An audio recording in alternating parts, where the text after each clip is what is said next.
All right, Xander, thanks very much. Let's bring this gentleman on, and that, of course, would be the host of the NFL Matchup Show and a national correspondent for ESPN. Great to have him back. Sal Paolantonio, how you doing? Pat, I'm doing great. I missed the show the last 2 weeks. I know. And I'm back for the final 6-week stretch here. Here we go. Let's do it. Right. You were fine. I waived the fine, Sal, so you're good to go. All right. So, all right, listen, just your thoughts on Eagles-Bills quickly. And notably, what I wanted you to comment on is the Eagles defense gives up over 500 yards of offense to Buffalo. The Eagles 4 games into this 6-game gauntlet. Just give me a quick take on the defensive side of the ball where Philadelphia is right now. Well, you got to play 60 minutes and in overtime in America when you're playing tackle football. So the Eagles have proven extraordinarily resilient in the second half. They have to clean up the first half, no question about that. But in the second half of the last 3 games, they have been brilliant, done some really good adjustments. And Jalen Hurts, I mean, he's like a 15-round fighter. You may land some punches in the first couple of rounds, but you better be sticking around and fighting hard in the last couple of rounds, because he's going to hit you and he's going to hit you hard. I think in the Bills game specifically and in the Chiefs game, the Eagles made plays that the Chiefs and the Bills did not. The Chiefs and the Bills had drop passes.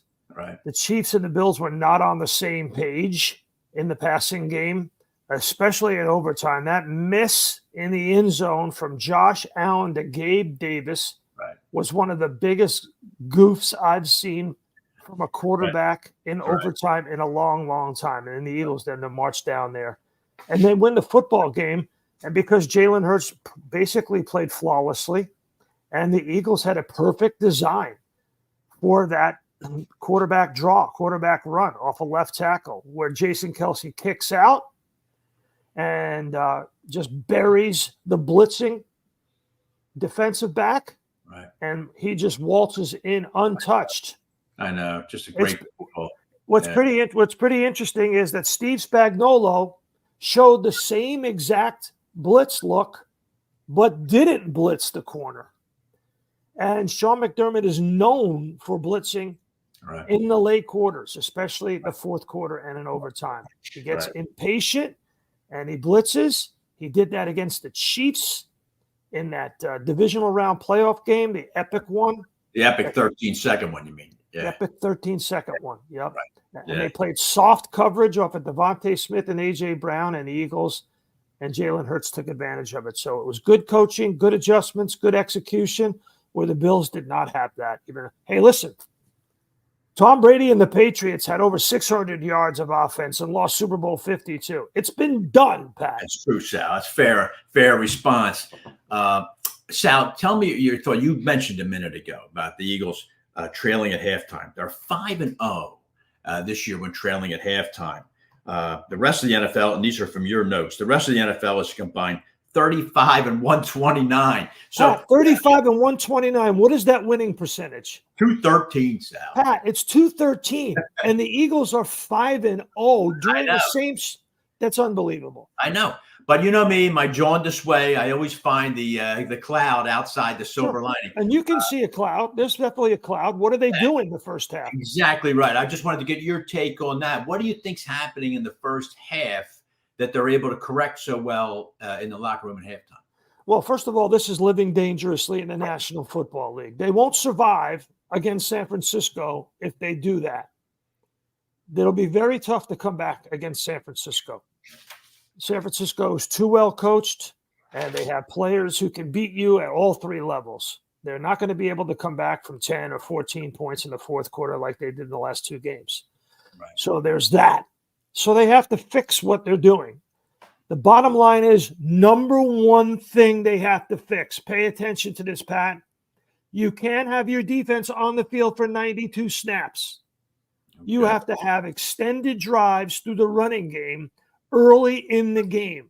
Right. We have seen Jalen Hurts drop back to throw in the first and second quarter to no avail. Right.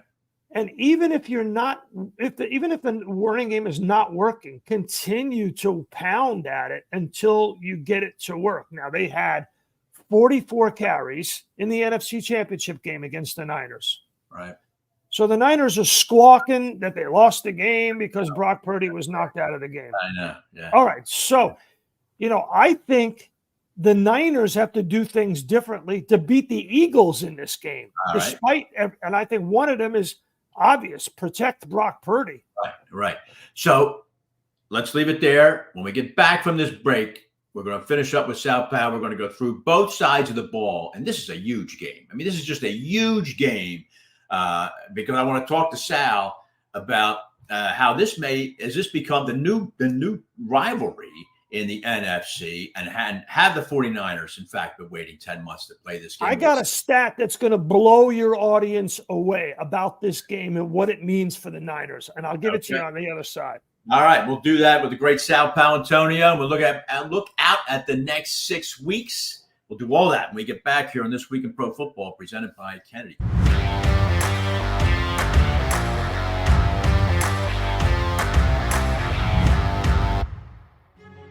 Welcome back This Week in Pro Football. Pat Callahan here on JAKIB Sports with great Sal Paolantonio back in the saddle here. And Sal, you had teased a stat that you said would really galvanize our viewers here, talking about Sunday's game and the Eagles' opponent, San Francisco. Pat, this is an absolute must-win game for the San Francisco 49ers. If they lose this game, the FPI, Football Power Index, that we put out has their percentages of getting the number 1 seed below 3%. Okay. Right. Below 3%. And the Eagles' chances of getting the number 1 seed if they win the game is above 98%. How about that? Yeah. That's how big this game is, Sal. I think that is a hell of It's much, much bigger for the Niners now. Agreed. It is. Much bigger. Much bigger. Now, and that's one thing that could work in the Eagles' advantage. If the Niners come in all chesty, huffing and puffing into South Philadelphia and, start throwing it all over the place and get antsy about losing the game, that could really play into the Eagles' favor, I think. All right. Well, I expect, Sal, that that's exactly what they are going to do. Would you agree with me that the 49ers have been pointing to this game for 10 months as a way to seek revenge for what they perceived as an unlevel playing field last year? Well, I don't see how it was an unlevel playing field. Oh, it wasn't. It wasn't. Hurts was protected. Right. Brock Purdy was not. Right. You had a wide receiver, a tight end. I forget what. It was a tight end in motion from left to right. Yeah. And he is supposed to intercept Hassan Reddick, who's just like Ferdinand the Bull coming after the flowers. And that famous story. Right. I mean, geez, Pat, it was the worst protection plan for the most important game of the year by one of the smartest coaches. And he had an inexperienced quarterback who stands in there and takes the hit and winds up busting up his right arm. I mean, if they don't protect Brock Purdy, they're going to have the same problem. So they got to protect Brock Purdy. That's number one. And they got to stop the Eagles' run. Right. I mean, if Sirianni is as smart as we think he is, and this coaching staff is as smart as we think they are, they can look around their locker room and see that Fletcher Cox is not practicing. Jack Cunningham is not practicing. Right. Lane Johnson just got back onto the practice field. Right. Dallas Goedert is still out. Right. You had 92 snaps played. I mean, Reed Blankenship played something like 116 snaps in the game against Buffalo in overtime. So if you're not dominating the line of scrimmage, which you can do because you have the best offensive line in football, and controlling the clock and field position, you're losing this game. That's it. All right. Well, there you have it. The 92 snaps now you mentioned, right? That's the number of defensive snaps the Eagles took last week against Josh Allen. Now, there's a huge difference between Josh Allen and Brock Purdy. So, I mean, the Eagles, I agree with you. Offensively, the Eagles have to win this game, Sal, I think, on the offensive side of the ball by substantially shortening the clock. Do you think that Sirianni will have the patience to stick to that run game? I hope that he does. I hope that he and Brian Johnson and Jalen Hurts looked at it and said, all right, these are the runs that we ran last year against San Francisco. Their defense is, pretty much the same, although they brought in Hargrave. He hasn't had a great year. And they recently traded for the defensive end from Washington. Yeah. So, I mean, you know, they've tried to upgrade their D-line because they have been gashed in the run game this season. So, you know, test them and test them again and keep testing them. Right. Make sure you stay on the field with sustained drives. Keep them in difficult field position. It's a field position and time of possession game, I think. If you get in, I think Brock Purdy is playing at a very high level. As you know, he's not turning the ball over like Josh Allen is. Right. Yeah. Yeah. And but the 49ers, well, I was going to say like the Eagles, but it's not true. The Eagles, as we just talked about, 5 times this year have trailed at half. The Niners rarely are trailing. They enjoy beating the hell out of whoever they're playing. And I think that allows that defensive line to really tee off. I don't think it's a great defensive line against the run. Their statistics are gaudy because most teams are not running against them, Sal, because they're usually down by 10 or 17 points in the second half. I think if the Eagles commit to that run and really impose their will on that offensive line, that's how to beat this team. Yeah. Here's how I would put it, Pat. You know, you mentioned the gauntlet. So they still have 3 games left of this gauntlet, in my view. They still have 3 games left. Yeah. You know, Dallas is going to be a tough game. They're turning right around and going to Seattle. Those are 2 tough road trips to do right after playing the games that they have. It's right.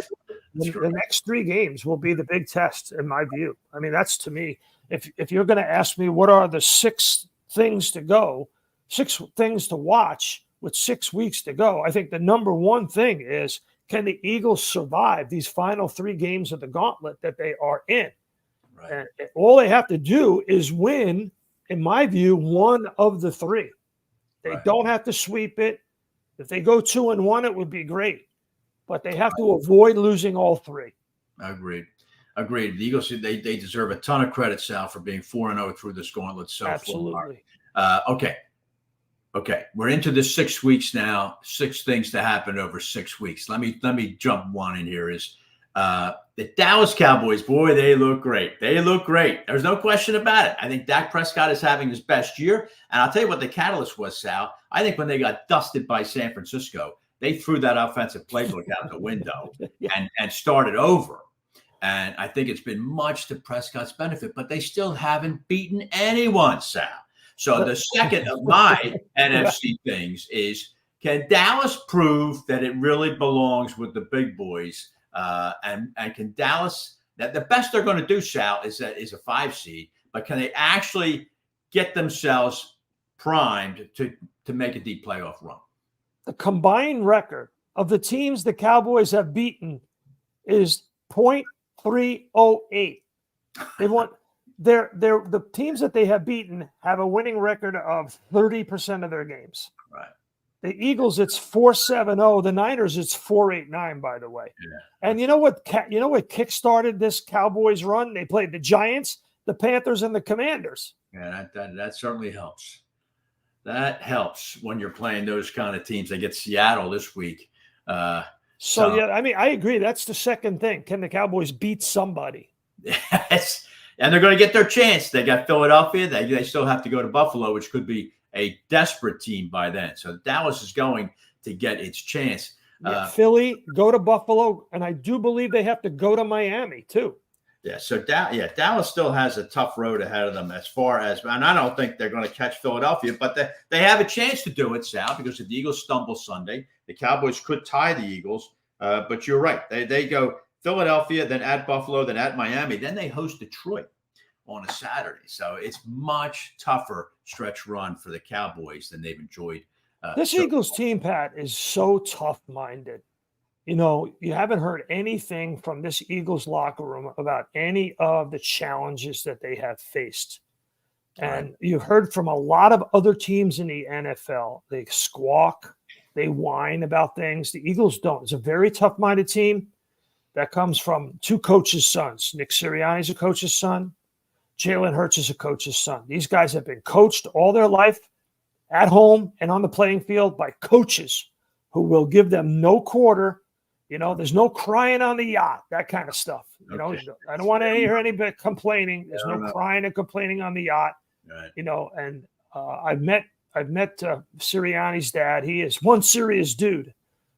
cancer survivor. I have not met Avarian Hertz, but from what I've seen and read about him, also pretty tough. And of course, he coached Brian Johnson, the offensive coordinator, as well, down there at Channelview High School in Texas. So it's a pretty tough mind out. In the AFC, Pat, I got three things. Go ahead. Is this Broncos winning streak for real? Now they go on the road. They lead the NFL in takeaways. They are now turning their offense around. Sean Payton has pulled a Bill Parcells, got tough with them early. Now sort of preaching them, hey, it's what we're doing is good. It's a classic Bill Parcells type of approach to a team. Take away all the toys and then let them have a little bit back, little bit by little bit. Right. Have a little bit of the praise. So I think if the Broncos stay on this course, you could see them make a big run for the playoffs. The other one is that the Chiefs got to have home field advantage. It's fine. There you go. You just took it. Go ahead. Lay it out because that was one of mine. I was just about to say it. Go ahead. No, they have to have home field advantage. Right. They can't take that team on the road and win. They can't go to Baltimore and win. I don't think they can go to Denver and win, Pat.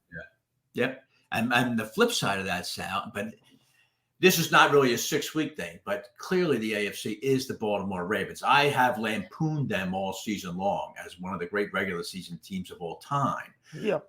Can the Ravens get that number 1 seed away from Kansas City so that at least they could get a diminished Chiefs team into Baltimore for a potential AFC title game, as opposed to people going to Arrowhead? And it just seems like Kansas City's almost unbeatable. I'm with you, Pat. They're a great regular season team, and here's the difference. I have covered big championship games in Baltimore and big championship games in Kansas City. The atmosphere at Arrowhead, or whatever it's called now, is much, much better than it is in Baltimore. The Chiefs have a much greater home field advantage, especially in the postseason, than the Ravens do. M&T Bank Stadium is not menacing like Lincoln Financial Field. It's not super loud like Arrowhead. So, they're not – but listen, they have such a balanced defense and such a balanced offense and so many playmakers on both sides of the ball that I think even if Lamar Jackson has a C-plus game instead of a B-plus or A-minus game, they probably go to the Super Bowl if they have home field advantage because they only have to win 2 games. And the last thing is I watched that Black Friday game, and man, oh, man, the Dolphins are fooling around. I don't know what the Dolphins are doing, but they got to get their act together. Too many turnovers. Even Kirk Herbstreit talked about it. Yeah. Just no good, Pat. Yeah. I don't know what it is, but they're not being held accountable to take care of the football. I think, Sal, I would say to you, I think Miami in the AFC, I think Detroit in the NFC, I just don't attach any significance to them making a deep run. I don't see it. I think in the NFC, Philadelphia, San Francisco, possibly Dallas, but I don't know. I'll believe it when I see it. And the AFC, it's up to the Ravens to get to knock the Chiefs out. Pat, keep your eye on the ball. We're only talking about the regular season now. The final 6 weeks, Pat. It's This Week in Pro Football. That's the name of the show, Pat. Come on. Fair enough. One last thing before I let you go. The Eagles and 49ers. Would you christen this as maybe the next big rivalry in the NFC? There does seem to be a lot of bad blood here. Well, I mean, after what happened in the championship game and the fact that they had the NFL change the rule so you could have a third quarterback, maybe they're anticipating getting to that third quarterback on Sunday afternoon in Philadelphia. I don't know. We'll see. I know they have run the angst right up the flagpole, haven't they, Pat? Well, I know you will be there and look forward to the matchup show this weekend. I know you'll be doing some substantial analysis on this game. This is the game of the week in week number 13. So I look forward to the matchup show Saturday and Sunday. Oh, we're going to have some big here's another TV tease for you, Pat. We're going to have some big surprises Sunday morning on ESPN from that game. Tune in. Don't miss it. All right. Excellent. We won't miss it, Sal, and thank you very much for coming back and joining me, and look forward to having you right through this stretch run here, this gauntlet we have on This Week in Pro Football. Sal Pal, thanks a lot. Thank you, Pat. All right. Great Sal Paolantonio joining me right there. Always an excellent discussion with Sal, who's always come to the table extremely well informed. So that was great. Okay. We get back here. We'll segue a little bit. A gentleman who is equally well informed in his particular field, and that would be the great Sean Green, will join me. We're going to talk props and numbers. And of course, we'll focus on San Francisco traveling to Philadelphia. We will do that next on This Week in Pro Football, presented by Kennedy Ford.